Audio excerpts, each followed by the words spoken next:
मनुष्य जीवन की महत्ता की बातें बहुत सी हम सुनते हैं कि यह मनुष्य जीवन महान क्यों है, और इस मनुष्य जीवन को इतना महान तो कहा गया, लेकिन क्या ये इंसान इस मनुष्य जीवन की महत्ता का उपयोग कर पाता है? हम चौपाइयां पढ़ लेते हैं, बड़े भाग्य मानव तन पावा, सुर दुर्लभ सदग्रंथ ही गावा। अक्सर लोगों की जुबान पर यह चौपाई होती है कि ये मनुष्य शरीर इतना बड़ा है, इतना महान है कि यह देवताओं को भी दुर्लभ है, और देवता लोग भी तरसते हैं मनुष्य शरीर पाने को। अब पता नहीं देवता तरसते हैं कि नहीं, ये तो कोई नहीं बता पाएगा, क्योंकि देवता होते सामने तो पूछते, लेकिन अब देवता तो सामने नहीं है, कैसे पता चले? पर सच तो यह है कि यह शरीर जरूर कीमती है। जो सच्चाई है कि यह मनुष्य शरीर की महानता तो है। सोचिए, अगर मनुष्य शरीर के अलावा किसी और खानी में होते, कुत्ता बिल्ली सांप छुछुंदर में होते, तो क्या इतनी सुख सुविधाओं में होते? तो क्या इतने सारे साधनों के साथ होते? ठंडी लगती जहां मन तहां पड़े होते, जो खाने को मिलता खा रहे होते। उसमें भी अगर कुत्ता पालतू है तब तो सेवा हो जाती है, और कहीं फालतू है तो लोग डंडे मारकर ठंडी में भी भगा देते हैं, उसे वहां भी कुछ नहीं मिलता। जानवर अगर पालतू है तब तो थोड़ा घास फूस मिल भी जाएंगे, लेकिन यदि फालतू है तो कोई पूछने वाला नहीं। तो मनुष्य जीवन की महत्ता तो है कि आज हम सबको मनुष्य जीवन मिला है, ये महान अवसर तो है। लेकिन इस मनुष्य जीवन का हमने सार्थक उपयोग क्या किया है? जब से हमने जन्म लिया है तब से अब तक इस मनुष्य जीवन का क्या उपयोग किया? क्या यह मनुष्य जीवन सिर्फ खेलने खाने कमाने के लिए मिला है? क्या यह मनुष्य जीवन सिर्फ एक दूसरे की निंदा शिकायत के लिए मिला है? क्या यह मनुष्य जीवन सिर्फ क्रोध करने के लिए मिला है? क्या यह मनुष्य जीवन भाई भाई में झगड़ने के लिए मिला है? अगर एक तरफ से आप विचार करेंगे तो आज हम और आप यही कर रहे हैं। सुबह उठते ही हम यह सोचते हैं कैसे हमारे जीवन में धन बढ़ जाए, कैसे हमारा घर बढ़ जाए, और कैसे दूसरे का कम हो जाए। एक आदमी मंदिर भी जाता है प्रार्थना करने, तो मंदिर में भगवान से यही मांगता है कि हे प्रभु, मुझे तो नौकरी दे देना, और पड़ोसी को जो नौकरी दिए हो उसका नौकरी छीन लेना। हे प्रभु, हमारे बेटे को तो पास करा देना और दूसरे के बेटे को फेल करा देना। आदमी भगवान से भी यही मांग रहा है।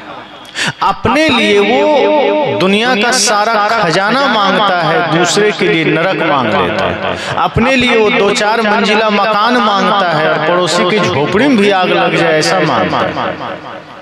अब सोचिए, जो आदमी भगवान के साथ भी यही कर रहा है, जो आदमी मंदिर में जाकर भी यही कामना कर रहा है, वो आदमी जीवन में क्या वो काम कर रहा है जिसके लिए शरीर मिला है? बड़े भाग्य मानुष तन पावा, क्या आप कह सकते हैं उस आदमी के लिए सच में ये बड़े भाग्य से मिला है? अगर यह शरीर बड़े भाग्य से मिला है, सौभाग्य से मिला है, तो सौभाग्य किसके लिए, सुंदर अवसर किसके लिए है? जो आदमी दूसरे पर दया करता है, जो आदमी करुणा करता है, जो आदमी दूसरे के दुख को देखकर द्रवित हो उठता है, जो भूखे को भोजन देता है, जो प्यासे को पानी देता है, जो भाई के साथ प्रेम का व्यवहार करता है, जो माता पिता में ही महादेव और माता पार्वती का दर्शन करता है, उसके लिए यह शरीर महत्वपूर्ण है, उसके लिए यह महान अवसर है। और जो आदमी ऐसा नहीं करता उसके लिए तो यह अभिशाप है, उसके लिए तो दुर्भाग्य है कि वो इस मनुष्य शरीर को पाया, जिस शरीर को पा करके भी वो दैत्य वाला काम कर रहा है, निशाचर वाला काम कर रहा है। सोचिए, जो आदमी किसी से घृणा कर रहा है, जो आदमी किसी से नफरत कर रहा है, जो आदमी किसी के लिए कांटे बो रहा है, जो आदमी भूखे को भोजन तक नहीं दे सकता, जो किसी प्यासे को पानी भी नहीं दे सकता, जो पड़ोसियों के लिए सुख की कामना नहीं कर सकता, क्या उसके लिए मनुष्य शरीर सौभाग्यशाली है? नहीं। मनुष्य शरीर, आपका शरीर सौभाग्यशाली तो तभी हो सकता है जब इस शरीर से आप पुण्य का काम करें, जब इस शरीर से आप धर्म का काम करें। और इसके लिए संत का संग जरूरी है, सत्संग में जाना जरूरी है। आज आदमी कहता है क्या करें, बड़ा व्यस्त है, काम, बाजार जाना है, खेत जाना है, नौकरी है, दुनिया है, संसार। हर किसी के लिए आदमी के पास टाइम है, पर जहाँ सत्संग की बात आती है, धर्म की बात आती है, आदमी कहता है क्या करें, टाइम नहीं। और ऐसा करते करते एक दिन मृत्यु सामने खड़ी होती है और मृत्यु कहती है अब चल, अब तेरे पास टाइम हो गया। तब आदमी कहता है 2 मिनट का समय दे दो, थोड़ा कुछ तो धर्म कर ले। तब मृत्यु कहती है दिया था पूरा समय तुमने संसार में लगा दिया, तुमने वो काम किया जो तुम्हारे साथ नहीं जा सकता, वो काम किया ही नहीं जो साथ जा सकता। हमने न धर्म का काम किया, न भक्ति किया, न सेवा किया। जो साथी है हमारा वो हमने किया ही नहीं, जो साथ नहीं जा सकता है वही करता रहा। संत कहते हैं कि आप जो धन कमाते हैं इसका उपयोग शरीर के लिए, व्यवस्थाएं आपके शरीर के लिए, कपड़े आप खरीदते हैं शरीर के लिए, धन शरीर के लिए, सोना चांदी शरीर के लिए, अन्न जल शरीर के लिए, मेवा मिष्ठान शरीर के लिए, गाड़ी शरीर के लिए। आत्मा के लिए आप क्या करते हैं? शरीर को भोजन दीजिए, मना नहीं, देना ही पड़ेगा। शरीर को वस्त्र दीजिए, शरीर को सारी सुख सुविधा दीजिए। संत यह नहीं कहते कि कंगाल बन जाइए, संत कहते हैं बाहर से भी धनी बन जाइए, लेकिन आत्मा को आपने क्या दिया? शरीर का भोजन है अन्न जल फल फूल मेवा मिष्ठान दाल भात सब्जी, आत्मा का भोजन है भक्ति भजन धर्म सत्संग सत्य अहिंसा प्रेम, वो तो आपने दिया ही और यही साथ जाएगा। आपके पास गाड़ी है, गाड़ी को पोछिए, गाड़ी में तेल डालिए, सर्विसिंग करिए और उसमें कभी चढ़िए मत। तो लोग कहेंगे नहीं बड़ा मूर्ख आदमी, गाड़ी खरीद लिया चढ़ता नहीं, जब जाना होता है पैदल चल देता है, गाड़ी से ढक के रखा है, रोज पोछता है, रोज तेल डाल देता है, इंजन भी स्टार्ट करके छोड़ देता है, तेल जलता है लेकिन जाता पैदल। यही काम हम सब कर रहे हैं। इस शरीर में भोजन डाल रहे हैं, इस शरीर भी तो गाड़ी, इस शरीर भी तो वाहन है ना। शरीर क्यों मिला है? संसार से पार होने के लिए, संसार रूपी सागर से भवसागर से कैसे पार हो उसके लिए प्रकृति ने यह शरीर दिया है। और हम शरीर के साथ भी वही कर रहे हैं, भोजन दे रहे हैं, कपड़ा दे रहे हैं, और संसार से पार होना है तो हम इसको छोड़ करके माया में हम इसका उपयोग क्यों? अगर हम शरीर का उपयोग सेवा में करें, अगर हम शरीर का उपयोग भक्ति में करें, शरीर का उपयोग दूसरों के दुख दर्द मिटाने में करें, शरीर का उपयोग राष्ट्र सेवा में करें, मानवता की सेवा में करें, तो समझ जाइए कि आप इस शरीर का सार्थक उपयोग कर रहे हैं। फिर तो बड़े भाग्य, मानुष तन पावा सफल हो गया। फिर तो यह सोचिए कि देवताओं को भी यह दुर्लभ हो जाएगा। लेकिन यदि हम गलत काम कर रहे हैं, छीना झपटी कर रहे हैं, माता पिता का दिल दुखा रहे हैं, भाई का दिल दुखा रहे हैं, पड़ोसी का दिल दुखा रहे हैं, पुत्र को सही संस्कार नहीं दे रहे हैं, तब फिर बड़े दुर्भाग्य से मानुष तन पावा हो जाएगा। फिर तो दुर्भाग्य से मनुष्य शरीर मिल गया जिसका उपयोग हम कर नहीं पाए, जिसका सदुपयोग नहीं कर पाए। इसलिए मैंने कहा कि सत्संग जरूरी है। कभी भी सत्संग का मौका मिल जाए तो ये सोचिए कि सारे काम छूट जाएं, पर आधे घंटे सत्संग जरूर सुनेंगे, क्योंकि व्यस्ततम जीवन में यही सत्संग हमारे लिए अमृत का काम करेगा, जो हमें सही रास्ता प्रदान करेगा, जो हमें सही दिशा प्रदान करेगा। यदि हम सत्संग से दूर हो गए, संत से दूर हो गए, तो समझना आप जीवन से दूर हो गए, अमृत से दूर हो गए। आपने कंकड़ पत्थर को समेटा, आपने दुनियादारी को समेटा, लेकिन आपने हीरा को खो दिया, आपने अमृत को खो दिया। और जब संत का संग करेंगे तो इसी संसार में रहकर भक्ति कैसे करें, इसी संसार में रह के परमात्मा का बंधन कैसे करें, गुरु की पूजा कैसे करें, कल्याण प्राप्त कैसे करें, स्वर्ग कैसे जाना है, वो सब रास्ता आपको मिल जाएगा। संत हमें सारी युक्ति बता देते हैं। इसीलिए संत की महिमा है। इसीलिए श्री राम ने माता सबरी को कहा था, प्रथम भक्ति संतन कर सर्व। कहा था कि माता, यदि तुम जीवन में सदा शांति चाहती हो, सदैव खुशी चाहती हो, स्वर्ग मोक्ष चाहती हो, तो संतों का संग करना, क्योंकि संत तुम्हें हर जगह सुख समृद्धि से जीने का सूत्र बता देंगे। गृहस्थ जीवन में रह के साधना कैसे करें, परिवार में रह करके स्वर्ग का जीवन कैसे जिएं, ये सूत्र संत बता सकते हैं। और इसके लिए जब हम संत की शरण में जाते हैं तो वहाँ हमें संत सेवा बताते हैं, भक्ति बताते हैं, विनम्रता बताता है कि हम अगर हम कुछ बड़ा करना बनना चाहते हैं तो हमें छोटा बनना होगा। भगवान श्री कृष्ण राजसूय यज्ञ में जब सब लोगों ने राजसूय यज्ञ ठाना पांडवों ने, तो भगवान श्री कृष्ण ने क्या कहा कि मुझे भी कुछ ड्यूटी दे दो। सब लोगों ने ड्यूटी लिया, किसी ने स्टोर रूम संभाल लिया, किसी ने बाजार का काम संभाल लिया, किसी ने कुछ। भगवान श्री कृष्ण ने कहा हमको कोई जिम्मेदारी नहीं दी। युधिष्ठिर ने कहा अब तो कोई काम बचा ही नहीं, आपको क्या दे और आप क्या करेंगे। तो श्री कृष्ण ने कहा सबसे निकम्मा हम ही हैं क्या, हम भी कुछ कर सकते हैं, हमको भी काम दो। तब लोग पांडवों ने कहा आपके लायक कोई काम ही नहीं बचा। श्री कृष्ण ने कहा मुझे अभी भी दो काम नजर आ रहा है। कहा क्या? कहा जो संत जन आएंगे उनका चरण मैं धोऊंगा और जूठे पत्तल में उठाऊंगा। और वही किया श्री कृष्ण। छोटा हो गए क्या वो और बड़े हो गए। हम आप तो अपने घर में खा के थाली खिसका देते हैं, मच्छी भिनभिनाती रहती है, हम उठाते नहीं, और हम सोचते हैं हम कृष्ण का भक्त बन जाएं। भगवान कृष्ण ने संदेश दिया, ये सीख दिया समाज को कि जब आप विनम्र होते हैं, छोटा होते हैं, तो आपको दुनिया बड़ा बना देती है, फिर आप लोगों के दिलों में राज करते हैं। अगर लोगों के दिलों में राज करना है तो विनम्र हो जाइए, छोटा बन जाइए।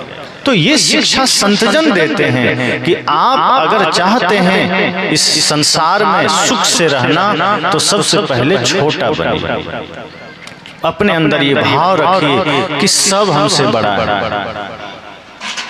इसको लेकर संकुचित धारणा नहीं बनाना है, यह भाव बनाना है कि सब श्रेष्ठ हैं, सबके प्रति हमारा आदर का भाव। और जो विनम्रता से जो काम किए जा सकते हैं, जो नम्रता से जो काम किए जा सकते हैं, वो अकड़पन से कभी नहीं होता।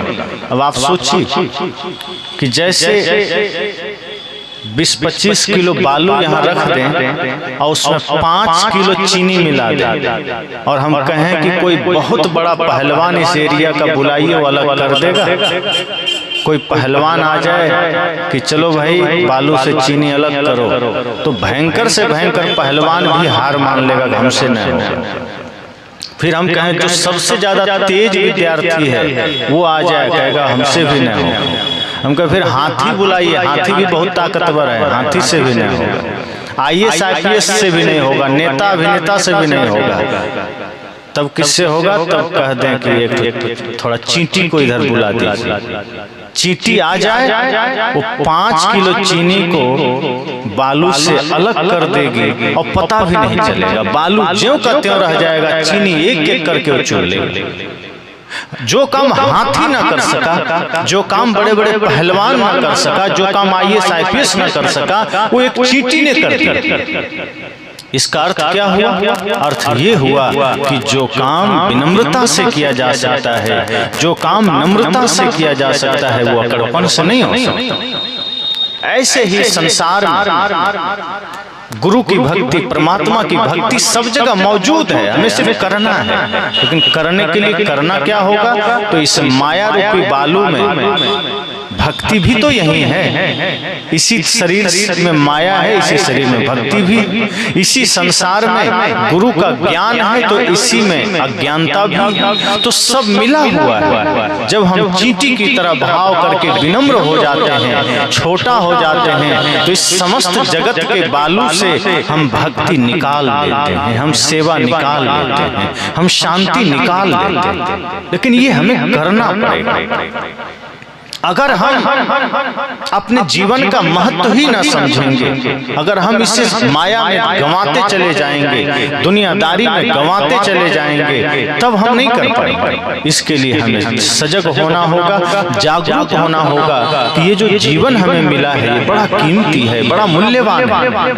वैसे तो वर्तमान में कौन क्या है ये ज्यादा मायने नहीं रखता। अभी बहुत ऐसे लोग हैं, बहुत से बच्चे हैं जिसके बारे में आप नहीं कह सकते कि ये कल क्या हो सकता है। कोई नेता बन जाए, कोई वैज्ञानिक बन जाए, कोई बड़े डीएम कलेक्टर बन जाए, कौन जानता है। कोई मंत्री, मुख्यमंत्री, प्रधानमंत्री बन जाए। आज भले वो साधारण है, कल क्या हो सकता है ये बहुत महत्वपूर्ण है। कई बार ऐसा होता है कि हमें लगता है हम तो बहुत साधारण हैं, पर ये मत भूलिए कि एक बीज को अगर सही माहौल मिल जाए तो बीज वृक्ष बन जाता है। ऐसे ही संत कहते हैं कि नर कब नारायण बन जाए ये कोई नहीं जानता, बस उसको सही माहौल मिलना चाहिए, सत्संग मिलना चाहिए, और वो योग्यता हर किसी के अंदर है, वर्तमान में नहीं दिख रहा है। लेकिन जब व्यक्ति लग जाता है सेवा साधना में, ध्यान में, वो व्यक्ति कुछ आगे कर ले जाता है। इसी वजह से मनुष्य शरीर को कीमती कहा गया।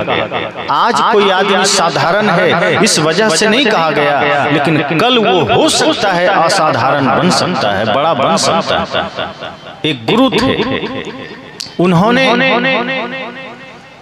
अपना उत्तराधिकारी चुनना चाहा कि हम किसको अपना उत्तराधिकारी बनाएं, कौन मेरे बाद होगा, किसकी दृष्टि इस जगत के प्रति कैसा है, ये जानना जरूरी है। एक ही आदमी सुबह से शाम तक जगत को कैसा देखता है, दूसरा आदमी कैसा देखता है, ये बहुत महत्वपूर्ण है। सुबह उठते ही एक साधारण आदमी देखता है सूर्योदय हुआ है, वो आदमी सोचने लगता है अब हमें नाश्ता करके खेत में जाना होगा। एक डॉक्टर सोचता है अब हमें क्लिनिक जाना होगा। एक वकील सोचता है हमें कोर्ट जाना होगा। एक चोर सोचता है हमें घर में छिप जाना होगा, क्योंकि लोग दिन में देख लिया तो कहीं मार पीट देगा, रात होगी तो फिर निकलेंगे। एक साधु जब देखता है तो ये सोचता है कि सूर्योदय हो चुका है, दोपहर होगी और फिर शाम हो जाएगी। उस संत यह सोचता है हमारे जीवन का भी तो सूर्योदय हुआ था, जन्म हुआ था, अब धीरे धीरे दोपहर हो रहा है, अर्थात जवानी आ रही है, और फिर धीरे धीरे बुढ़ापा और मृत्यु आ जाएगी, अर्थात सूर्यास्त हो जाएगा, शाम ढल जाएगी। तो एक सन्यासी उसी जगत को, उसी सूर्योदय को अलग तरीके से देखता है। उसका देखने का तरीका अलग है। पेड़ के पत्ते हिलते हैं, वो संत इस भाव से देखता है कि हमारे जीवन की आयु भी हिल रही है, हमारे प्राण भी हिल रहे हैं। कब वो पीले होकर के जमीन पर गिर पड़ेंगे कौन जानता है। पेड़ कहत है पात से सुन पत्ते मेरी बात, दुनिया की यह रीत है एक आवत एक जात। एक संत इस भाव से देखता है कि जिस तरह ये पेड़ पौधे तमाम तरह से धीरे धीरे सूख रहे हैं, पत्ते गिर रहे हैं, एक दिन हमारा शरीर भी गिर चलेगा। इससे पहले कि मेरा शरीर धराशायी हो जाए, मुझे भक्ति का काम करना है, मुझे सेवा करनी है, मुझे प्रेम का दीप जलाना है। तो सभी लोग अलग अलग तरीके से देखते हैं। उस गुरु ने सोचा कि मैं ऐसे व्यक्ति को अपना उत्तराधिकारी बनाऊंगा जिसका देखने का तरीका थोड़ा भिन्न होना चाहिए। तो उन्होंने कहा कि मैं अपना उत्तराधिकारी नियुक्त करूंगा, क्योंकि मेरी उम्र हो चली है, मेरी उम्र ज्यादा हो गई है। तो कुछ शिष्यों ने कहा तो देर क्यों करना, अभी घोषित कर दीजिए। जो कुछ लोभी लोग होते हैं उनको लगता है जल्दी घोषित हो जाए, कहीं हमारा नाम आ गया तो मजा। तो गुरु ने कहा धैर्य रखो, हड़बड़ाने की जरूरत नहीं, घोषित हम करेंगे, जरूर करेंगे। तो दो चार शिष्य सामने आ गए, गुरुजी फिर देरी क्यों कर रहे हैं, जल्दी बनाइए प्रस्ताव और घोषित कर दीजिए। गुरु ने कहा मैं कल सुबह करूंगा। तो जो शिष्य थोड़ा लोभी प्रवृत्ति के थे उनको लग रहा था जल्दी कर देते तो हम अपना नाम करवा लेते, हम ही इस आश्रम का मालिक बन जाते। पर गुरु जी ठहरे, ज्ञानी वो कहे ऐसे थोड़े होगा। विश्राम कर गए। दूसरे दिन सुबह उठे, नहाए धोए, अपने सभी शिष्यों को बुलाए और उन्होंने कहा मैं अपना उत्तराधिकारी घोषित करने जा रहा हूं, लेकिन मेरा एक सवाल है। शिष्यों ने कहा सवाल क्यों? गुरुजी ने कहा बिना सवाल का जवाब दिए तो उत्तराधिकारी मैं बनाऊंगा नहीं। मुझे पता तो होना चाहिए कि मैं सही हाथ में अपना उत्तरदायित्व दे रहा हूं। शिष्यों ने कहा जी पूछिए। गुरुजी ने कहा ये बताओ लोहा और चांदी में कौन कीमती है, महत्वपूर्ण कौन है? सभी शिष्यों ने एक साथ कहा चांदी ज्यादा कीमती है और महत्वपूर्ण भी। उसके बाद गुरुजी ने कहा मुझे पता था यही उत्तर दोगे। तभी पीछे नजर गई, किनारे एक शिष्य चुपचाप सिर झुकाए। गुरु ने कहा तुमने कोई जवाब नहीं दिया। कहा गुरुजी मेरे ख्याल से लोहा ज्यादा महत्वपूर्ण है। अब गुरुजी कुछ कहते उससे पहले सभी शिष्यों ने कहा मुझे पहले से पता था कि तुम सदा से बुद्धू हो और बुद्धू ही रहो। सब जानता है लोहा की कीमत कम है, चांदी महत्वपूर्ण है, फिर भी ये बुद्धू कह रहा है लोहा कीमती। गुरुजी ने कहा शांत हो जाओ। अगर उसने कहा है तुम्हें कारण भी तो जान लो, क्योंकि तुमने चांदी कहा है, पूछने की जरूरत नहीं, सब जानते हैं चांदी महंगा होता है, इसलिए तुमने भी चांदी कह दिया। पर उसने लोहा कहा है तो जरा जान तो लो कि उसने लोहा क्यों कहा है, तभी तो मैं इस पर कोई निर्णय करूंगा।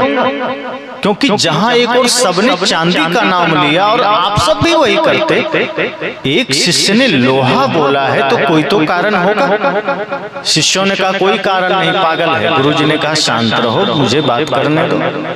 बुलाया उसको, कहा आओ बेटा बताओ तुमने लोहा क्यों कहा? उसने कहा गुरुजी लोहा अभी लोहा है, बात ठीक है, पर चांदी की कीमत ज्यादा है, ये भी बात ठीक है। पर एक बात जान लीजिए कि चांदी चांदी ही रहेगा, उसमें कोई संभावना नहीं। आप चांदी को चांदी से बढ़ाकर कुछ नहीं कर सकते। चांदी में कोई संभावना, कोई अवसर नहीं, पर लोहा में संभावना है, लोहा में अवसर है। कहा क्या? कहा यदि पारस छुआ दीजिए तो लोहा सोना बन सकता है, लेकिन चांदी नहीं बन सकता। इसलिए लोहा ज्यादा कीमती, क्योंकि उसमें संभावना है, उसको बनाया जा सकता है, उसको बढ़ाया जा सकता है, उसका विस्तार हो सकता है। चांदी का कुछ नहीं हो सकता। गुरुजी ने कहा बात तो तुमने बिल्कुल ठीक कहा है। जिस व्यक्ति में संभावना छिपा है उसको बड़ा बनाया जा सकता है, जिसकी संभावना ही खत्म हो गई उसका तो कोई उपाय नहीं है। और बात तो ठीक है कि अगर लोहे को पारस का संग मिल जाए तो लोहा सोना बन जाता है। इसलिए लोहा कीमती है, इसलिए नहीं कि वो वर्तमान से तुलना कर रहा है। शिष्य की दूरदृष्टि काम कर गई। शिष्य ने कहा आज मैं लोहे को लोहे के रूप में नहीं देख रहा, मैं ये देख रहा हूं कि लोहा क्या बन सकता है, मैं ये देख रहा हूं कि लोहा क्या हो सकता है। मैं आदमी को इस दृष्टि से नहीं देखता कि आदमी वर्तमान में क्या है, मैं इस दृष्टि से देखता हूं कि आदमी क्या हो सकता है, आदमी में क्या संभावना है। कुछ बच्चे जब कभी सामने आते हैं तो हम लोग भी बच्चों को सिर्फ इस दृष्टि से नहीं देखते, वो बच्चे मात्र बच्चे हैं। हम ये देखते हैं कि अगर इन्हें सही संस्कार मिल जाए, अगर इन्हें सही शिक्षा मिल जाए तो यही बच्चे कोई श्रवण कुमार बन सकता है, कोई भगत सिंह के सरीखे बन सकता है, कोई चंद्रशेखर आजाद की तरह बन सकता है, कोई श्री राम श्री कृष्ण की तरह बन सकता है। गुरुजी ने कहा तुम पास हो गए। क्योंकि जिसके भीतर ये दूरदृष्टि है, जिसके भीतर दूरदर्शिता है, जो संभावनाओं को पहचान लेता है, वही हमारा उत्तराधिकारी हो सकता है। जिसकी दृष्टि सीमित हो गई, संकुचित हो गई, वो मेरा उत्तराधिकारी नहीं बन सकता। हम भी आपसे यही कहते हैं, जीवन में कभी ये मत सोचिए कि बस जो है वो है, आप अपने को आगे बढ़ा सकते हैं। सोचिए, इसी धरती पर कभी राम जी हुए, कभी कृष्ण हुए, कभी बुद्ध महावीर सदगुरु कबीर हुए, कभी नानक। इसी धरती पर चंद्रशेखर आजाद हुए, इसी धरती पर महाराणा प्रताप, इसी धरती पर ये सारे महापुरुष हुए। इन्होंने क्या बचपन से ऐसा था, धीरे धीरे अपनी संभावनाओं को बढ़ाते चले गए, धीरे धीरे अपने भीतर के सामर्थ्य को जगाते चले गए। और कोई नेताजी सुभाष हो गए, कोई लक्ष्मीबाई बन गई, कोई खुदीराम बोस बन गए, कोई कबीर बन गए, कोई बुद्ध महावीर बन गए, कोई श्री राम, कोई कृष्ण बन गए, कोई श्रवण कुमार बन गए, कोई मीरा, कोई सबरी बन गए। उन्होंने अपने जीवन के संभावनाओं को विकसित किया, बढ़ाया गुरु संतों के सानिध्य में। हम और आप भी जब ये ठान लें कि हमें अपने भीतर के संभावनाओं को विकसित करना है, तो ये जीवन कीमती हो जाता है। फिर तब हम कह सकते हैं कि बड़े भाग्य मानुष तन पावा, कि बड़े ही भाग्य से, बड़े ही सौभाग्य से ये मनुष्य शरीर मिला है और हमें कुछ करके जाना है। जीवन को व्यर्थ मत गंवाइए, ये मत सोचिए कि जो मिला है खा पी के चल देना। ये जीवन बड़ा कीमती है, अगर इस बार खो गया तो फिर मिले ना मिले कोई नहीं जानता। ये जीवन मिला है कुछ अच्छा करके जाने के लिए। अगर अच्छा करके जाएंगे तो अपने छोड़िए, गैर भी आपको याद करेंगे। और अगर कुछ बिना किए चले गए तो गैर अपने भी भुला देंगे। इसलिए ऐसा जीवन मत बिताइए कि अपने लोग भी आपको भुला दें 10 दिन 20 दिन में। जीवन को ऐसा बनाइए, ऐसा कुछ करके जाइए कि आप भी प्रेरणा बन सकें। और वो कर्म क्या है? भक्ति का, सेवा का। अगर जीवन में सिर्फ भक्ति आ जाए तो जीवन अमर हो जाता है। अमर होने का दूसरा कोई रास्ता नहीं। या तो कोई आदमी बहुत ज्यादा पाप करे तो अमर हो जाता है, जैसे रावण हो गया, पाप करके अमर हो गया, सब नाम जानता। कंस अमर हो गया। वर्तमान में देखिए तो लादेन अमर हो गया, अफजल गुरु अमर हो गया, सब नाम जाता है। कसाब अमर हो गया। पाप किया, दुष्टताई किया, अमर हो गए। और या तो इतना बढ़िया काम करिए, इतना पुण्य परोपकार का काम करिए, इतना धर्म का काम करिए कि ये लोग आपको जानने लगे। तो करना क्या है? करना यह है कि यह सोचिए कि मेरा जीवन, मेरी शक्ति, मेरी विद्या, मेरा धन पाप का कारण नहीं बने। ये ठान लीजिए कि मेरी बुद्धि, मेरा बल, मेरी विद्या, मेरा धन विनाश का कारण नहीं बनेगा, पाप का कारण नहीं बनेगा। संकल्प ले लीजिए इस सत्संग में कि जब भी हमारा धन जाएगा वो धर्म के उत्थान में जाएगा, समाज के उत्थान में जाएगा। हमारी विद्या समाज उत्थान में जाएगी, हमारा बल समाज के विकास में जाएगा, राष्ट्र निर्माण में जाएगा। यह कोशिश कीजिए कि आपका जीवन राष्ट्र या समाज के निर्माण में बाधक न बने, सहायक बने। जब हम इस तरह सोच लेंगे तो हमारे किसी कर्म से समाज और राष्ट्र का कोई अहित नहीं होगा। अभी हम ये सोचते ही नहीं, हमारी दृष्टि बहुत संकुचित है, अपने से ज्यादा नहीं सोचते। हर माँ बाप ये सोचते हैं बच्चे को बढ़िया पढ़ा दें, लेकिन अपने माता पिता की हम सेवा कर सके ये हम नहीं सोचते। आपके माता पिता भी आपको बड़े ही भाव से पढ़ाए लिखाए, आपको योग्य बनाए। आज जिस तरह आप अपने बच्चों के लिए चिंतित हैं, कभी आपके माता पिता आपके लिए चिंतित थे। आज आप अपने बच्चे को बढ़िया भोजन दे रहे हैं, कपड़ा दे रहे हैं, बढ़िया पढ़ाई करवा रहे हैं। आपके पिताजी भी आपके लिए यही सोचे थे, लेकिन आज हालत क्या है? हम अपने पत्नी और बच्चे के अलावा अपने पिता का ध्यान रखना छोड़ दिए, माँ का ध्यान रखना छोड़ दिए। माता पिता आंसू बहा रहे हैं। अब बेटा शिव मंदिर में जाके जल चढ़ा रहा है, भगवान कृपा करेंगे। अब जब आप अपने ही पिता का अनादर कर रहे हैं तो जगत पिता महादेव आप पर प्रसन्न होंगे क्या? जब आपकी वजह से आपके पिता के आंख में आंसू है, आपके माँ के आंख में आंसू है, तो माता दुर्गा खुश होंगी क्या? नहीं होंगे। वो खुश तभी होंगे जब आपकी माँ आपसे खुश हो जाए, जब आपके पिता आपसे खुश हो जाए। अगर आपने अपने माता पिता के आंख में आंसू ना आने दिया तो समझ जाइए शिव पार्वती सब खुश है। और अगर आपने अपने कर्म से अपने भाई को, अपने पुत्र को, अपने माँ को, अपने पिता को रुला दिया तो कोई भगवान, कोई गुरु खुश नहीं हो सकते।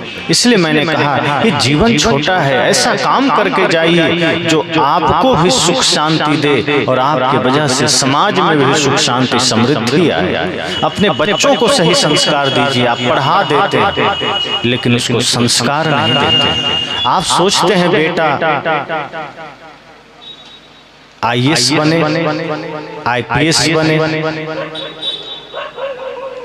अन्य ऊंचे पदों पर चले जाए, पत्रकार बन जाए, इंजीनियर बन जाए, डॉक्टर बन जाए, वकील बन जाए, वैज्ञानिक बन जाए, लेकिन कभी ये सोचते हैं कि बेटा एक अच्छा इंसान बन जाए। आप उसको जो भी बनाना है बनाइए, संतजन कभी रोकते नहीं। आप उसको जो शिक्षा देना है दीजिए, पर इतना संस्कार जरूर दीजिए कि आपके बच्चे अपने भारत की संस्कृति को समझ सके, मर्यादा को समझ सके, माता के प्रति उसका भाव, पिता के प्रति उसका समर्पण सदा बना रहे, समाज और राष्ट्र के प्रति समर्पण बना रहे। आप सावधान हो जाइए, जीवन बहुत थोड़ा है, समय बहुत कम है, मृत्यु निकट है। ये मत सोचिए कि 200, 500, 1000 साल जीना, कभी भी किसी के जीवन में मृत्यु आ सकती है। लेकिन ऐसा काम करिए कि अगर 10 साल भी, 5 साल भी, 2 साल, 1 दिन भी जीना पड़े, एक दिन आपको अमर बना दे। एक एक क्षण को आप सोचिए कि क्या हम इसको महत्वपूर्ण बना रहे हैं। हमारा कितनी सांसें निकल जा रही है, हम ध्यान ही नहीं देते। कितना दिन हमारा निकल जा रहा है, ये ही दुनियादारी में हम कुछ सदुपयोग नहीं करते। आप कुछ सामान खरीद कर लाते हैं, बर्बाद हो जाता है, आप चिंता करते हैं, टेंशन में आ जाते हैं। आपकी श्वासें बर्बाद हो रही है, कभी चिंता हुई आपको? आपका एक एक दिन खराब जा रहा है, कभी आपने चिंता किया? बिना सेवा, बिना भक्ति, बिना धर्म के आपका प्रतिदिन गुजरता चला जा रहा है। सिर्फ दुनियादारी में मन लग रहा है। धन कैसे जोड़ा जाए इसके पीछे सारी शक्ति हम लगा देते, लेकिन धर्म कैसे जोड़ा जाए इस पर हमारा कोई ख्याल नहीं होता। सत्य के रास्ते पर हम कैसे चलें इस पर हमारा कभी चिंतन नहीं होता। भक्ति का जीवन हम कैसे जिएं इस पर हमारा कभी ख्याल नहीं होता। जो हमें सदा शांति दे सकता है, जो हमें सदा सुंदर जीवन दे सकता है, इन सूत्रों पर हम विचार ही नहीं करते, इन सूत्रों पर हम ख्याल ही नहीं करते। ये जीवन मिला है प्रेम से जीने के लिए। एक घर में है, 5 लोग हैं, प्यार से रहे। कोई अगर आपके साथ गलत व्यवहार किया क्या कर लेगा? अगर कर दिया, हाथ जोड़ के किनारे हो जाइए, नफरत मत पालिए, प्यार से जीवन बिताइए। महाभारत नहीं रामायण उतारिए जीवन में। महाभारत और रामायण में यही तो फर्क है। कौरवों ने कहा सुई के नख के बराबर भूमि नहीं देंगे, पांडवों ने कहा हम सब छीन लेंगे, और छीन लिया। अंत में क्या हुआ? पांडवों को भी हिमालय में जाकर चलना पड़ा। लेकिन राम जी के साथ क्या हुआ? माता कैकेयी ने कहा 14 वर्ष का जंगल, और वो भी राजसी वस्त्रों का त्याग करना होगा, नंगे पैर चलना होगा, भोजन का त्याग करना होगा, सिर्फ कंदमूल खाना होगा। राम जी ने क्या कहा? लड़ाई किया, हाथ जोड़ के स्वीकार कर लिया कि माता जो आज्ञा। सौतेली माँ थी कैकेयी, राम जी ने मान लिया। आज अपनी माँ कहती है बेटा एक गिलास पानी लाओ, बेटा चमक के निकल जाता है, अपने से पी लो, हमको समय नहीं। हम कैसे कहते हैं कि राम का देश? सिर्फ राम का नाम जुबान पर चलता है, राम का काम नहीं चलता। सिर्फ रामायण लोग पाठ करते हैं, रामायण को जीवन में उतारते नहीं। जिस दिन राम का काम लोगों के जीवन में उतर जाएगा, ये देश ऐसे ही स्वर्ग बन जाएगा। लेकिन आज लड़ाइयाँ चलती है, झगड़े चलते हैं, जुबान पर सिर्फ राम का नाम चलता है। सच तो यह है कि राम का नाम लेके लोग पान खाते हैं, राम का नाम लेके जुआ खेलते हैं। मुख पर राम नाम चलता है, आदमी विचार करता है। मुख पर राम नाम चलता है, आदमी जुआ ताश खेलता है। मुख पर राम नाम चलता है, आदमी बकरा काटता है, मछली खाता है। यानी नाम राम का ले रहे हैं, काम रावण का कर रहे हैं। कितना दुर्भाग्य की बात है। इसलिए मैं कहता हूं कि अपने जीवन को ऐसा बनाइए, रामायण उतारिए घर में, महाभारत मत उतरने दीजिए। जिस दिन रामायण उतर आएगा उस दिन प्रेम जागृत हो जाएगा, घर मंदिर बन जाएगा, घर स्वर्ग बन जाएगा। फिर आपको लगेगा कि जो गांव के बाहर मंदिर है वही मंदिर हमारा घर भी हो गया। फिर बाहर के मंदिर में तो आपने कभी कभी जाना है, पर घर का जो आपका मंदिर है आप प्रतिदिन महसूस करेंगे कि मेरे पिताजी ही इस मंदिर के देवता हैं, माँ ही देवी, बच्चे ही नंद गोपाल। फिर आपको हर दिन मंदिर का लाभ मिलेगा। फिर हर दिन आप मंदिर की मर्यादा रखेंगे। बाहर के मंदिर की मर्यादा तो आप रखते हैं कि जूते उतार कर जाते हैं, नशा किए रहते हैं तो कुल्ला करके जाते हैं। पर जो घर आपका सच में देवालय मंदिर है, वहाँ जूता पहने रसोई घर घुस जाते हैं। जो बाहर कचड़े से लेकर आए, पान खाए निकल जाते हैं, शराब पिए घुस जाते हैं, मांस मछली खाए घुस जाते हैं। उस घर की मर्यादा आप नहीं करते, उस मंदिर की मर्यादा नहीं करते। जहाँ माता पिता साक्षात निवास कर रहे हैं, आप उस माता पिता के चरणों में तीर्थ नहीं देखते हैं। वेद ने ऐसे नहीं कहा मातृदेवो भव पितृदेवो भव। वेद ने ये नहीं कहा कि शिव देवता हैं या विष्णु देवता हैं या ब्रह्मा देवता हैं। वेद ने कहा माता देवता है, पिता देवता है। वेद ने साफ कहा माता पिता और गुरु ही असली देवता है। जो इनको मानता है वही जीवन में सुख शांति समृद्धि पाता है। जो इनका तिरस्कार करता है वो जीवन में कभी सुख चैन समृद्धि पा ही नहीं सकता। इसलिए मैंने कहा जीवन में सदैव जागृत होइए, सोचिए कि हमारे कर्म से किसी को दुख तो नहीं हो रहा, हमारा भाई हमारे वजह से दुखी तो नहीं है। अगर आप बहू हैं सोचिए कि मेरे व्यवहार से कहीं सास माँ कष्ट में तो नहीं, और अगर आप सास हैं तो सोचिए आपके व्यवहार से आपकी बहू दुख में तो नहीं। अगर आप बड़े भाई हैं तो सोचिए मेरा छोटा भाई दुखी तो नहीं। छोटा है तो सोचिए बड़ा भाई दुखी तो नहीं। आप एक माँ हैं तो सोचिए आपके कर्म से आपके पुत्र के जीवन में कोई समस्या तो नहीं। अपने अपने कर्म को सुधार लीजिए, अपने अपने कर्म को पवित्र कर लीजिए और सोचिए कि जीवन तो थोड़ा है, क्यों अफरा तफरी करना, क्यों है तौबा करना, कुछ अच्छा कर लेना है, चल देना।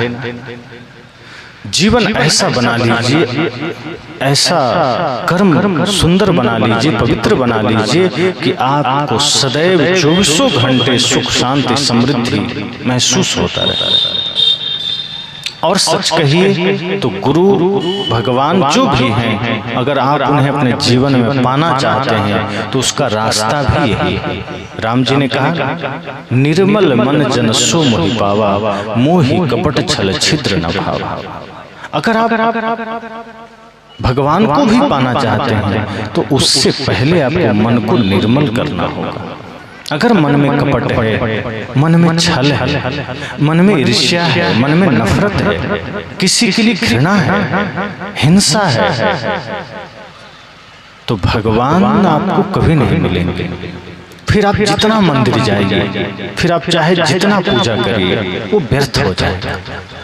संत कहते हैं आप पूजा कर्म को ही बना लीजिए। हम करते क्या है, कर्म को कभी नहीं बदलते, अलग से जाके पूजा कराते हैं, अगरबत्ती घुमा लेते हैं, जल चढ़ा देते हैं, बेलपत्र चढ़ा लेते हैं और कर्म हमारा गंदा है। संत कहते हैं अपने कर्म को इतना पवित्र बना लीजिए कि आपका कर्म ही पूजा बन जाए। फिर आप अगर झाड़ू सड़क में भी लगाएंगे तो आपका सड़क में झाड़ू लगाना पूजा बन जाए। फिर आप किसी भिखारी को एक मुट्ठी अन्न दे देंगे तो उस भिखारी को एक मुट्ठी अन्न देना भी भगवान को भोग लगाना बन जाए। अगर आप ग्राहक को समान देंगे और पवित्र भाव से देंगे तो ग्राहक को समान देना भी पूजा बन सकता है। आप शौचालय साफ करेंगे पवित्र मन से तो शौचालय सफाई भी पूजा बन सकता है। संत कहते हैं कर्म को पूजा बना लीजिए, फिर आपका घर, आपका मंदिर, आपका शरीर आपका मंदिर बन जाएगा। फिर आप जो करेंगे पूजा बन जाएगा। अलग से आपको फिर कुछ करना नहीं पड़ेगा। फिर आप मुख से जो मीठे शब्द बोलेंगे वही प्रार्थना बन जाएगा। इसलिए मैंने कहा ये जीवन बड़ा कीमती है, लेकिन कीमती कब है? जब हम इससे कुछ अच्छा काम करते हैं, जब हम इससे कुछ बढ़िया काम करते हैं, कुछ धर्म का काम करते हैं, कुछ पुण्य का काम करते हैं। अगर इस शरीर से हम सिर्फ पाप करते चले जा रहे हैं, अगर इस शरीर से हम सिर्फ लोगों का दिल दुखाते चले जा रहे हैं, अगर इस शरीर से हम सिर्फ लोगों को दर्द देते चले जा रहे हैं, हिंसा करते चले जा रहे हैं, तो फिर ये शरीर बहुत दुर्भाग्य है कि मिल गया। कोई सौभाग्य नहीं, कोई भाग्य नहीं। इसलिए सब लोग सोचिए कि ये शरीर हम सबको मिला, इसका हम क्या उपयोग कर रहे हैं। जैसे जानवरों को शरीर मिला तो उनके पास तो कोई संभावना नहीं है, वो कुछ नहीं कर सकते। उनको खाना है, बच्चे पैदा करना है, मर जाना है। इंसान को शरीर मिला, आपको हमको शरीर मिला, तो क्या उतना ही काम के लिए मिला? बिल्कुल नहीं। इंसानों को शरीर, हम आपको शरीर इसलिए मिला कि हम धर्म का काम कर सकें, कि हम पुण्य का काम कर सकें, परमार्थ का काम कर सकें, इस शरीर से भवसागर पार हो सके। हम तो रोज नया भवसागर बनाते चले जा रहे हैं, हम तो रोज अपने जीवन में दाग लगाते चले जा रहे हैं। मनुष्य शरीर मिला था दाग छुड़ाने के लिए, हम तो दाग लगाए चले जा रहे हैं। कभी क्रोध का दाग लगा रहे हैं, कभी कामना का दाग लगा रहे हैं, कभी नफरत का दाग लगा रहे हैं, कभी घृणा का दाग लगा रहे हैं, कभी हिंसा का। इसमें हमें इन दागों को छुड़ाना है, इन दागों को मिटाना है, और इसके लिए गुरु संत की संगत आवश्यक है, सत्संग आवश्यक है।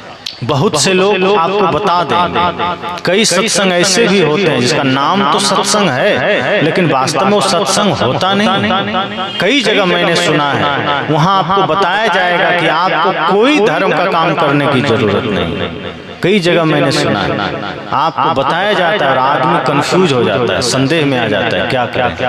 मंच से यह कहा जाता है कि आपको भाई के साथ व्यवहार बढ़िया करने की जरूरत नहीं है, माता पिता के साथ बढ़िया व्यवहार करने की जरूरत नहीं है, मांस मछली छोड़ने की जरूरत नहीं है, आपको बढ़िया काम करने की जरूरत ही नहीं है। बस एक बार तुलसी का माला आइए हम पहना देते हैं, आप सीधे स्वर्ग चले जाएंगे। आप जितना पाप करना है कीजिए। ऐसे ठगों से सावधान रहिए। अगर ऐसा है तो फिर रामायण झूठी हो जाएगी, गीता झूठी हो जाएगी, फिर वेद झूठे हो जाएंगे। क्योंकि गीता में भी यही बात आई है कि मन को निर्मल कीजिए, कर्म को सुधारिए, और रामायण में भी यही बात आई है कि दया धर्म को धारण कीजिए, सत्य को धारण कीजिए। रामायण में तो कई बार कहा गया, परम धर्म श्रुति विदित अहिंसा, धर्म न दूसर सत्य समाना, कि धर्म सत्य से दूसरा कोई नहीं, सत्य ही सबसे बड़ा धर्म है, अहिंसा ही सबसे बड़ा धर्म है। परहित सरिस धर्म नहीं भाई, दूसरे का हित करना ही धर्म है। तो फिर रामायण तो झूठी हो जाएगी।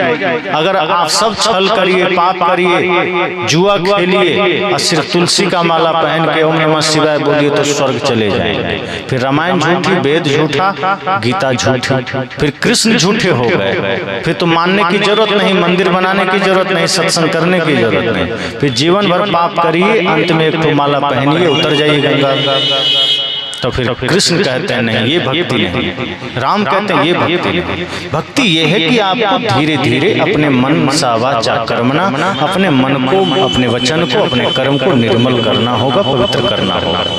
अगर मन में कपट भी है तो प्रभु नहीं मिलेंगे। राम जी साफ कह रहे हैं, निर्मल मन जन सो मोहि पावा, मोहि कपट छल छिद्र न भावा। जिसका मन निर्मल है, जिसका मन पवित्र है, वही मुझे पा सकता है। जो हिंसा करता है, जो जुआ खेलता है, जो ठगता है, जो व्यभिचार करता है, जो अपने भाई के साथ धोखा करता है, जो अपने माता पिता का निरादर करता है, क्या वो भगवान को पा सकता है? क्या वो स्वर्ग को पा सकता है? कभी नहीं। रावण ने यही तो किया, जुआ खेलता था, स्त्रियों का अपमान करता था, भाई को लात मारा, पत्नी के साथ गलत किया, माता पिता का अनादर किया, इसलिए वो रावण हो गया। और राम जी ने क्या किया? भाई का सम्मान किया, भाई को प्यार दिया, माता पिता का सम्मान किया, सबका सम्मान किया, इसलिए वो राम हो गए, भगवान हो गए। अगर कोई कहता है कि रावण वाला सारा कर्म करिए और अंत में भगवान का नाम ले लीजिए स्वर्ग मिल जाएगा, तो फिर गलत बात। फिर राम जी कहते हैं फिर ऐसे आदमी को स्वर्ग नहीं मिलेगा, वो जीवन में ही नर्क भोगा है, आगे भी नर्क भोगेगा। लेकिन आज ऐसे लोग बहुत हैं समाज में जो कहता है कि हमारे पास आइए, हम दीक्षा देंगे, सीधे स्वर्ग भेज देंगे। इतने कॉन्फिडेंस से बोलते हैं जैसे एक अलग कहीं स्वर्ग इन्होंने खुद बना रखा है, जहां आपको एकदम भेज ही देंगे। स्वर्ग का अर्थ भी जिन्हें पता नहीं, वो आपको स्वर्ग भेज रहे हैं। हमारे संतों ने कहा स्वर्ग तो आप जीते जी पा सकते हैं, करना बस इतना है, मन को निर्मल कर, जीवन में भक्ति को धारण, सेवा को धारण करना। और जैसे ही आपका मन निर्मल होगा, जीते जी स्वर्ग है, जीते जी शांति है, जीते जी सुख है, समृद्धि। माता सबरी के पास क्या था? सोना चांदी कुछ था नहीं था, महल नहीं था, झोपड़ी थी वो भी टूटी हुई, कपड़े थे वो भी फटे हुए। और रावण के पास सोने की लंका था, सारा साम्राज्य था, सारा वैभव था, पर नहीं था तो क्या? रावण के पास मन की निर्मलता नहीं थी, भक्ति नहीं थी, सेवा नहीं थी। उसके पास अहंकार था, पाप था, वैभव था, समृद्धि थी, लेकिन उसका मन निर्मल नहीं था, उसके पास सत्य नहीं था। और माता सबरी के पास बाहर का कुछ नहीं, न सोना न चांदी न समृद्धि, कुछ नहीं, लेकिन क्या था? भक्ति थी, निर्मलता थी। तो राम जी उनके जूठे पैर खा लिए और माता सबरी के जीवन में जो शांति, जो समृद्धि थी, वो रावण के पास नहीं।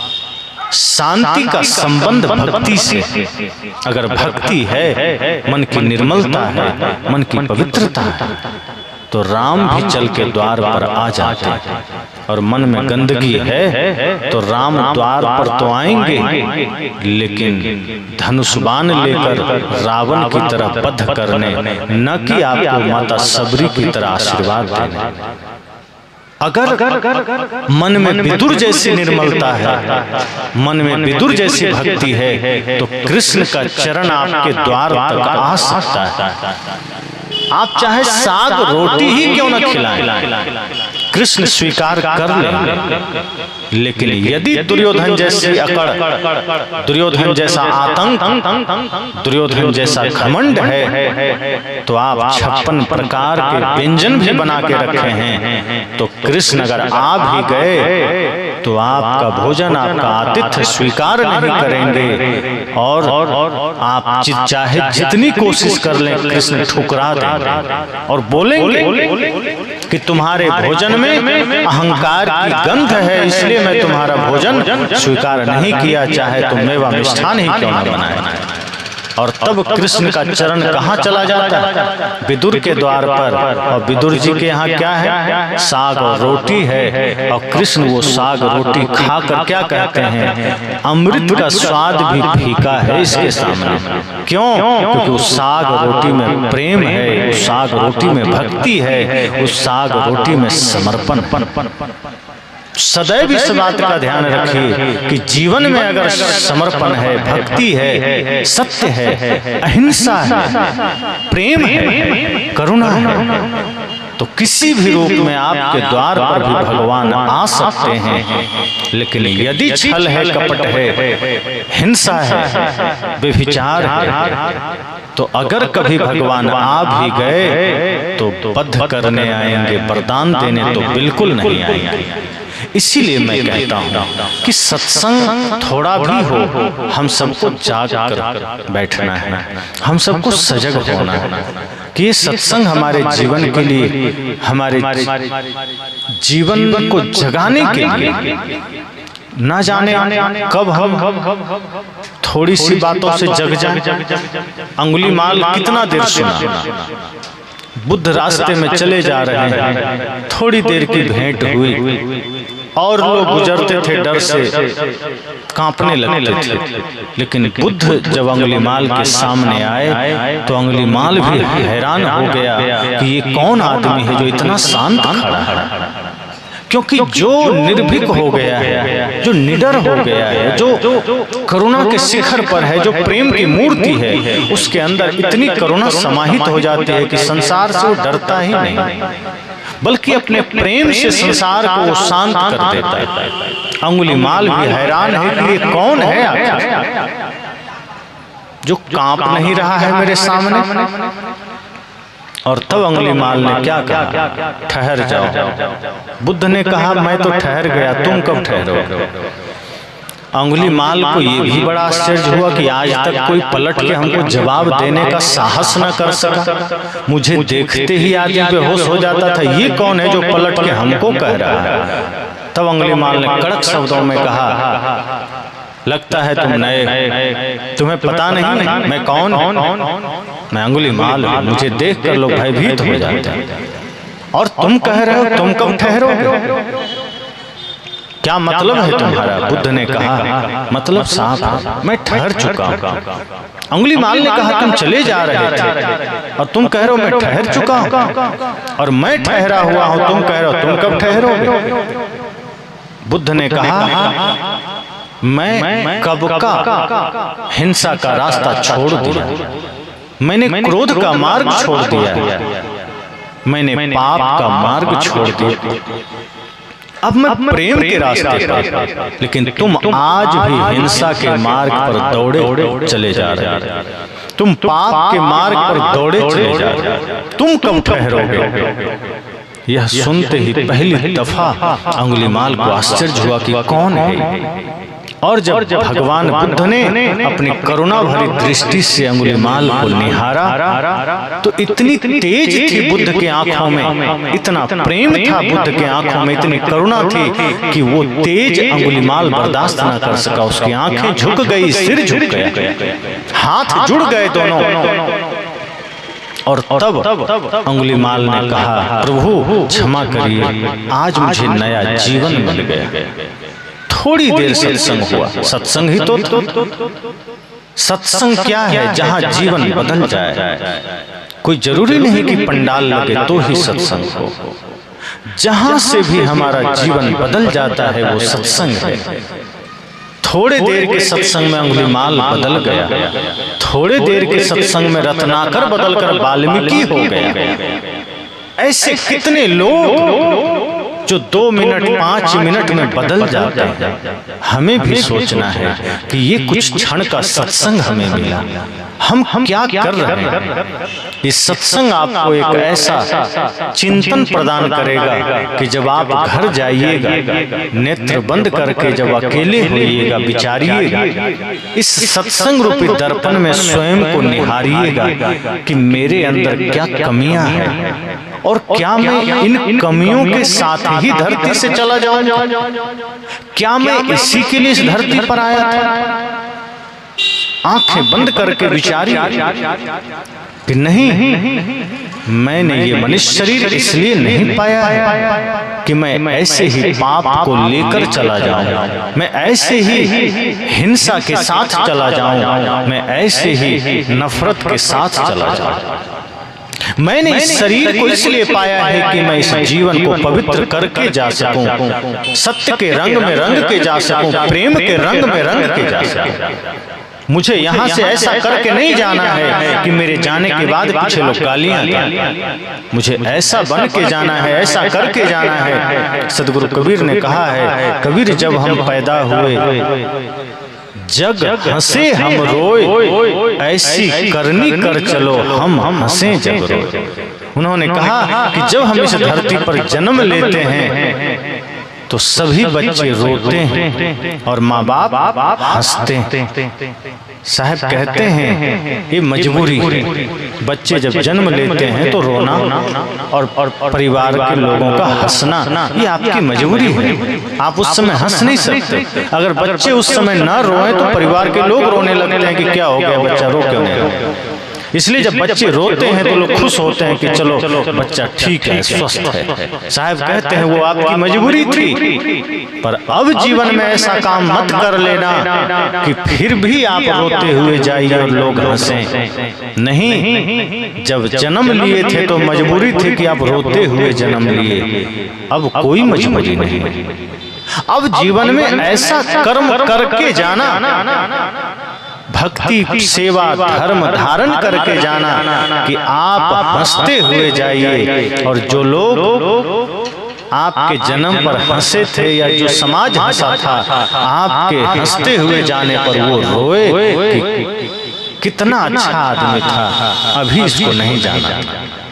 ये आपकी सफलता होगी, यही आपकी महानता होगी। तो जीवन तभी कीमती हो सकता है। इसलिए मैंने कहा कि बड़े भाग्य मानुष तन पावा, सुर दुर्लभ सदग्रंथ ही गावा। सभी सदग्रंथ यही कहते हैं, सभी शास्त्र यही कहते हैं कि मनुष्य शरीर बड़ा दुर्लभ है, लेकिन देवताओं के लिए दुर्लभ है कि नहीं इसका तो कोई पता नहीं, लेकिन आपके लिए दुर्लभ है। और अगर ये जीवन खो गया, इस बार कुछ अच्छा ना किए तो आगे ना जाने कितने जन्म सांप छुछुंदर में भटकना होगा, कीट पतंग में भटकना होगा, कुत्ता बिल्ली में भटकना होगा। कोई जानता है? आज आपके पास चेतना है, आप जान रहे हैं, लेकिन आगे कहाँ चले जाएंगे, कितने जन्म भटकते रहेंगे, कितने साल भटकते रहेंगे, कोई नहीं जानता। इसलिए अवसर मिला है और संतों का संग भी मिला है। संसार का काम भी करिए, साथ साथ भक्ति का काम कर लीजिए, सेवा का काम कर लीजिए। बने जो कुछ धर्म कर ले यही एक साथ जाएगा। साहब ने कहा दिए लाखों की दौलत भी साथ रहने न पाएगा। अगर कोई लाखों करोड़ों भी आपको दे देगा, कमा लेंगे तो जाते समय सब यहीं छूटेगा।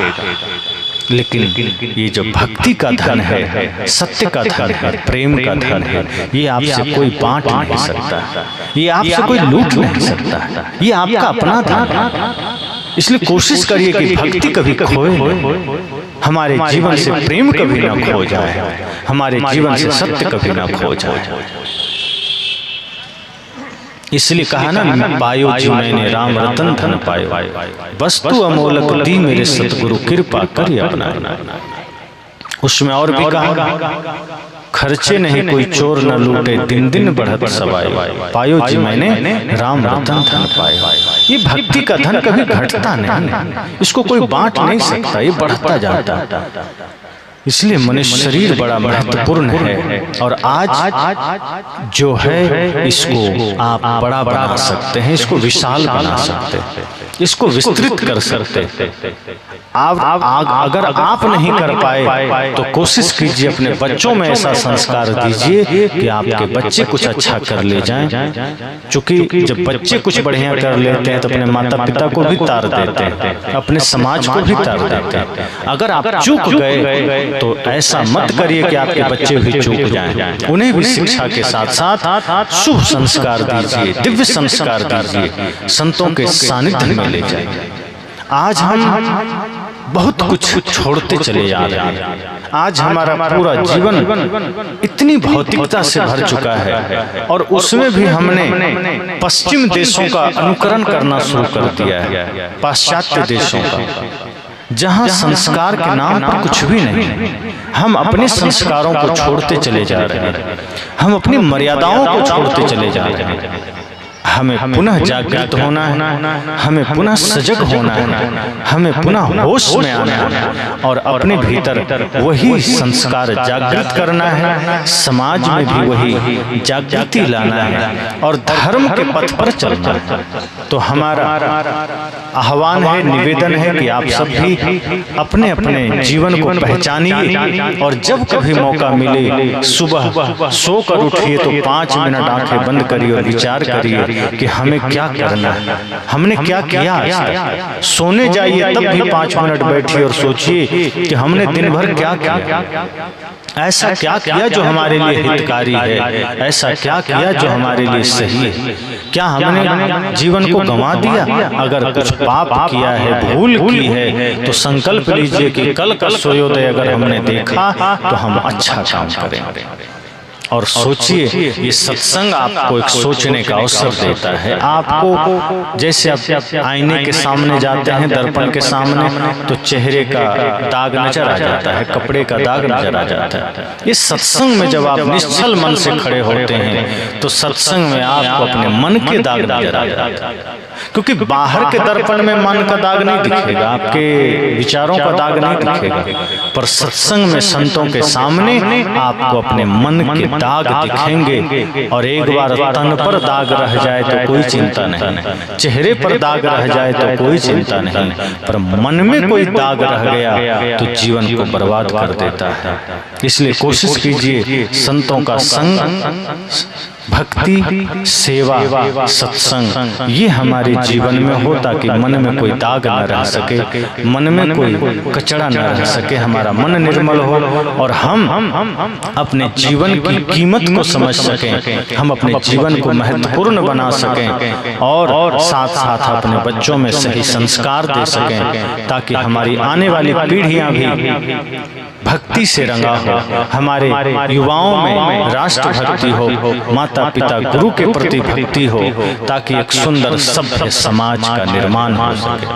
तो यही संकल्प के साथ और साथ साथ आप सब जब भी वक्त मिले गिद्धेश्वर धाम आइए। संत कबीर राष्ट्र निर्माण संघ जो कि एक संस्था जो हमने स्थापित किया है, जहां समाज के लिए, राष्ट्र के लिए जो कुछ भी बन सकता है सेवा करने का संकल्प के साथ उसकी शुरुआत हुई है। तो आप सब उस अभियान से जुड़ सकते हैं, अपना योगदान दे सकते हैं और आगे अपने जीवन को महत्वपूर्ण बनाने का संकल्प लीजिए। इसी के साथ वाणी को विराम देता हूँ।